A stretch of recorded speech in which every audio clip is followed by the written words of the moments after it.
የቡና ምርትና ምርታማነትን ለማሻሻልና በሽታዎችን ለመከላከል በጥናትና ምርምር የተደገፉ ስራዎች እየተሰሩ መሆኑን በወላይታ ሶዶ ዩኒቨርሲቲ ግብርና ኮሌጅ ሆርቲካልቸር ትምህርት ክፍል መምህርና ተመራማሪ ዶክተር አብርሃም ሹምቡሎ ተናገሩ። ዩኒቨርሲቲው ከአርሶ አደሮች እጅ እየወጡ ያሉ በወላይታና አካባቢው የሚገኙ ከፍተኛ ምርት እንዲሁም ጥራት ያላቸውን የተሻሻሉ የተለያዩ ቡና ዝርያዎችን በማባዛት ለአርሶ አደሮች ለማዳረስ ዘንድሮ 60 ሺህ በላይ ችግኞችን ማዘጋጀቱንም ተናግረዋል። ሰይፉ ሳሙኤል ላጠናቀረው ዘገባ መስፍን ማቴዎስ። የወላይታ ሶዶ ዩኒቨርሲቲ ከተቋቋመበት ጊዜ አንስቶ የወላይታና አካባቢው ማህበረሰብ ኑሮ ለማሻሻል በተለያዩ መስኮች ችግር ፈቺ ጥናትና ምርምር በማካሄድ በርካታ ስራዎችን እያከናወነ ያለ አፕላይድ ሳይንስ ዩኒቨርሲቲ ነው። ዩኒቨርሲቲው የአርሶ አደሮችን ኢኮኖሚያዊ ጠቀሜታ ከፍ ለማድረግ በተለያዩ ምክንያቶች የቡና ዝርያዎችን ለመታደግና የአካባቢውን አየር ጠባይ የሚቋቋሙትን ችግኞችን የማባዛት ስራ እያከናወነ እንደሆነ በወላይታ ሶዶ ዩኒቨርሲቲ ግብርና ኮሌጅ ሆርቲካልቸር ትምህርት ክፍል መምህርና ተመራማሪ ዶክተር አብርሃም ሹምቡሎ ተናግረዋል። አሁን ባለንበት ማሳ ላይ መጀመሪያ በምርምር ደረጃ የጀመርናቸው ከ25 በላይ የቡና ዝርያዎች እዚህ አሉን። ይሄ ያለንበት ማሳ ለሶስት ዓላማ ነው ያለው። ምርምር እንሰራበታለን፣ ለተማሪ ማስተማሪያም ያገለግለናል፣ የቡና የዝርያ ማቆያ ወይም ጀርም ፕላዝም ኮንዘርቬሽን ሳይትም ሆኖ ያገለግለናል።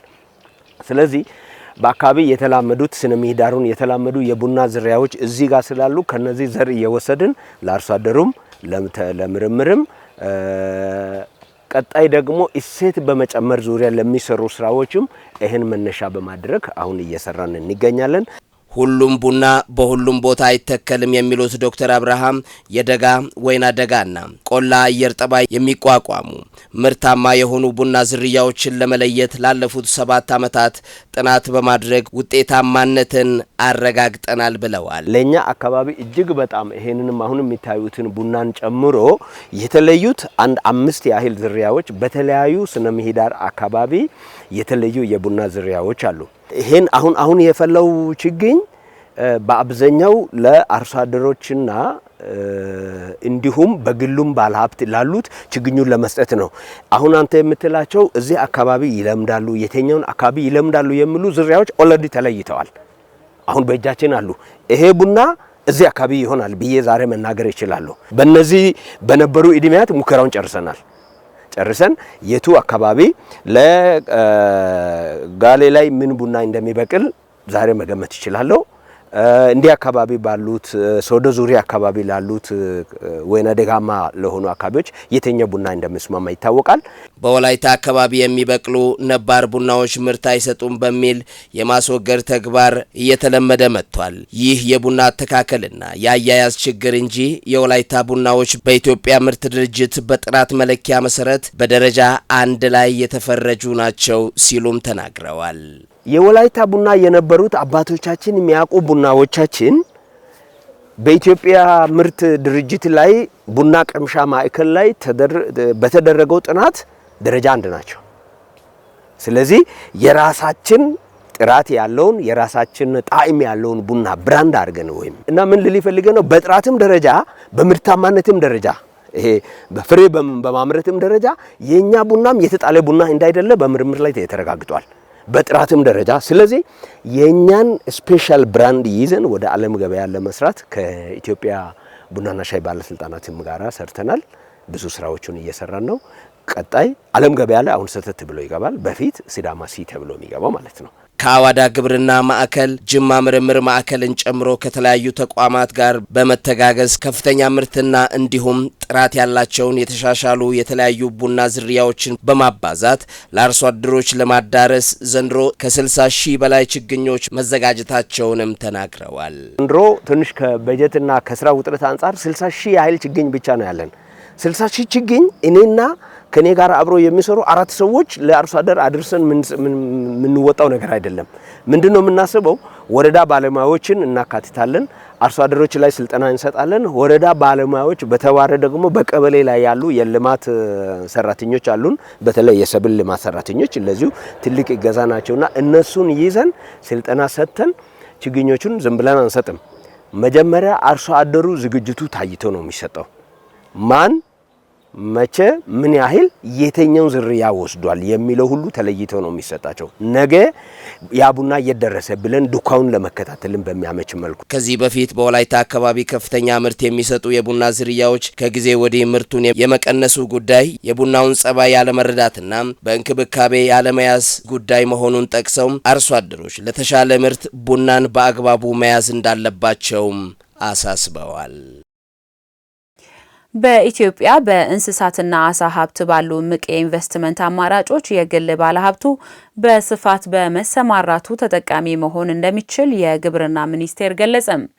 ግብርና ሚኒስቴር ከዓለም አቀፍ እንስሳት ምርምር ኢንስቲትዩትና ከዓለም አቀፍ የግብርና ጥናት አማካሪ ግሩፕ ጋር በመቀናጀት በኢትዮጵያ እንስሳትና አሳ ሀብት ኢንቨስትመንት ላይ ያተኮረ መጽሐፍን የማስተዋወቅ መርሃ ግብር ተካሂዷል።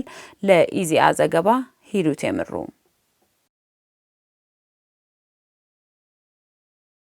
የግብርና ሚኒስትር ዴኤታ ዶክተር ሶፊያ ካሳ በዚህ ወቅት እንዳሉት ኢትዮጵያ በአፍሪካ ቀዳሚ የሆነ እምቅ የእንስሳት አሳ ሀብት ባለቤት ነች። የእንስሳትና አሳ ሀብት የምግብ ዋስትና ለማረጋገጥ የውጭ ምንዛሬ ግኝትን ለማስፋት ለግብርና ስራ ለኢንቨስትመንት ከፍተኛ ፋይዳ እንዳለው ተናግረዋል። በጠቅላይ ሚኒስትር ዶክተር አብይ አህመድ ሀሳብ አመንጭነት ተግባራዊ እየተደረገ ያለው የሌማት ትሩፋት መርሃ ግብር የዜጎችን ተጠቃሚነት እያረጋገጠ እንደሚገኝ አመላክተዋል። በሀገሪቱ እምቅ የእንስሳት አሳ ሀብት ቢኖርም ከዘርፉ የሚገኘው ጥቅም አነስተኛ መሆኑን ጠቅሰው በቀጣይ የሚገኘውን ተጠቃሚነት ለማሳደግ የግል ባለሀብቱ የኢንቨስትመንት ተሳትፎ መጎልበት እንዳለበትም ነው የገለጹት። እንዲህ ለጅቡቲም ቅርብ ናት፣ ለመካከለኛው ምስራቅ ሀገርም በጣም ቅርብ ስለሆነች በርካታ ሀገሮችን ተደራሽ የሚያደርግ ማምረት እንችላለን ነው። አጠቃላይ የላይቭስቶክ ሴክተሩ በክቡር ጠቅላይ ሚኒስትራችን በቅርብ ዓመታት የተጀመረው የሌማት ትሩፋት ኢኒሼቲቭ አለ። እንዲሁም ደግሞ ከተማ ግብርና ላይ በጣም በስፋት በላይቭስቶክ ሴክተሩ ላይ ዜጎች እየተሰማሩ ነው ያሉት። ግን ካለን አቅም አንጻር ይሄ በቂ አይደለም ነው። በቂ ስላልሆነ የግል ባለሀብቱ በስፋት ገብቶ እዚህ ላይ ኢንቨስት ማድረግ አለበት ነው። ኢትዮጵያ በእንስሳትና አሳ ሀብት ዘርፍ ያለውን የኢንቨስትመንት አቅምና አማራጮች ላይ ያተኮረ መጽሐፍ መዘጋጀቱ የግሉ ባለሀብት ግንዛቤ ለማጎልበት የሚያግዝ መሆኑንም ተናግረዋል። ኢትዮጵያ በእንስሳት ዘርፍ ላይ ያላትን እምቅ አቅም የሚያሳይ ነው። ሁለተኛ እምቅ አቅም ቢኖርንም ባለን አቅም ልክ ደግሞ እንዳልተጠቀምን የሚያሳዩ መረጃዎች ተመላክተዋል። ከዚህ ባሻገር ደግሞ ወደ እንስሳት ኢንቨስትመንት ለመግባት የሚፈልጉ አካላት መረጃን ጭምር ተደራሽ እንዲደረግ ያመላከትንበት ነው በዚህ ሰነድ ላይ።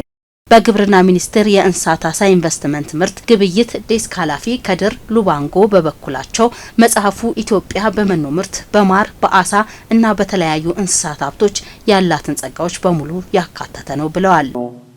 በማድለብ፣ በወተት፣ በማር፣ በአሳ በተለያዩ የኢንቨስትመንት አማራጮች አገሪቷ ያላት ጸጋ ሙሉ በሙሉ ተዳሶ እንዲካተት ተደርጓል። በኢትዮጵያ ግብርና ምርምር ኢንስቲትዩት የሆለታ ግብርና ምርምር ማዕከል የእንስሳት ዝርያ ማሻሻያ ተመራማሪ ዶክተር ተመስገን ጀንበረ በመጽሐፉ ዝግጅት ላይ መሳተፋቸውን ገልጸው በመጽሐፍ ውስጥ የተለያዩ ሀገራትን ተሞክሮ በመቀመር ለኢትዮጵያ በሚመች መልኩ መዘጋጀቱን ተናግረዋል። ከዚህ ቀደም በኢትዮጵያ ያለው የእንስሳት ምርትና እርባታ በአርሶና አርብቶ አደሩ ላይ ብቻ የተመሰረተ መሆኑን አስታውሰው መጽሐፉ ኢንቨስተሮች በዘርፉ ላይ ምቹ እድሎች ዙሪያ መረጃዎችን እንዲያገኙና እንዲሳተፉ የሚያግዝ መሆኑንም አስረድተዋል።